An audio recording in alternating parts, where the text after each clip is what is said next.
The operation theater.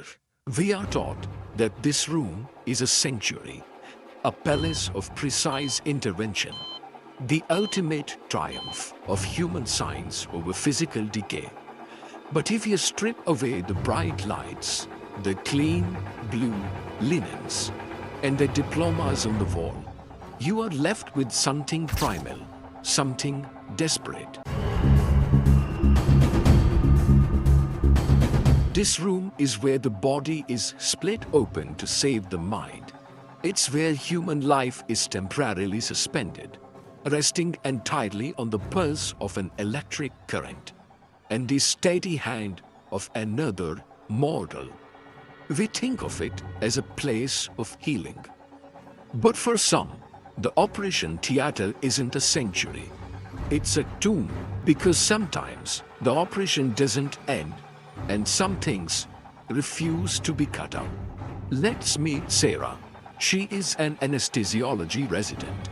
6 months into her rotation, she is brilliant, capable, and exhausted. For Sarah, the operation theater has always been a sterile, structured space. It's a place of math and medicine. The case tonight was a long emergency appendectomy, a messy one, but routine. Sarah had managed the induction perfectly. Her monitors are a comfort.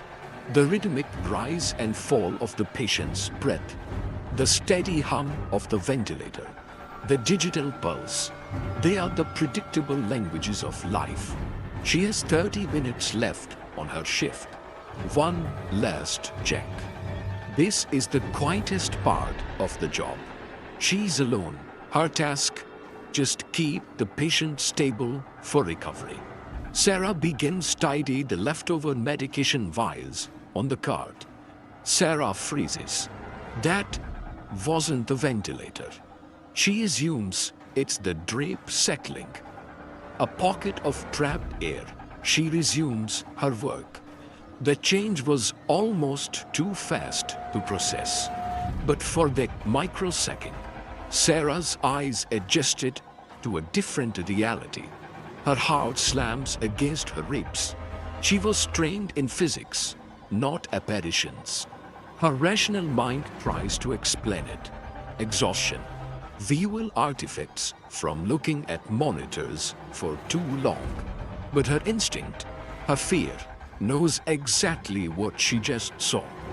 Sarah takes a trembling breath. She has two choices: leave the room to find help, leaving the patient unattended, a major protocol violation, or stay and trust that her eyes deceived her. She picks up the clipboard with the chart.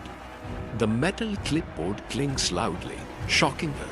She walks slowly back toward the patient's head, trying to project calmness. This is the ultimate violation of the sacred space. The operating theater is built to keep things out, to sanitize, to exclude.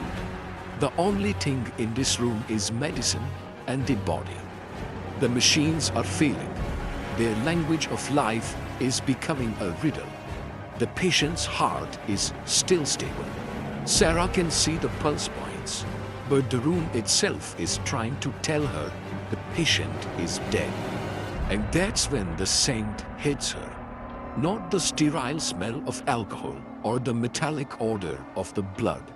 It is the overwhelming, heavy organic scent of the freshly turned earth and wet, decaying wood, the scent of the tomb. Sarah feels a physical presence in the room. Not just one, but many.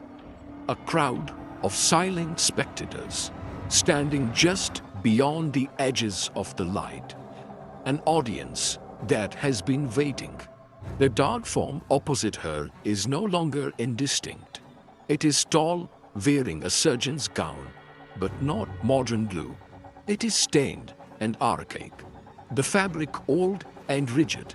It wears no mask, and where its face should be, there is only a dark, featureless void. This room is where things are cut out. But this figure, it is not here to heal. It is not operating on the body. The horror of the operating theater is not what we cut out. It's the door we open, and tonight, Sarah was the unseen appointment. We meet Sarah again. Her shift is over. The doors are sealed. Operating theater number 4 is empty now, sanitized. The lights are off. Another triumphant triumph of science. Sarah will never report what happened. She knows it will destroy her career. She will just write it off forever as the madness of exhaustion. But some operations, some interventions don't end. Some wounds refuse to be closed. And when she goes home and is lying in the dark, Sarah will still smell the heavy, rich scent of the grave. And she will know the surgery has only just begun.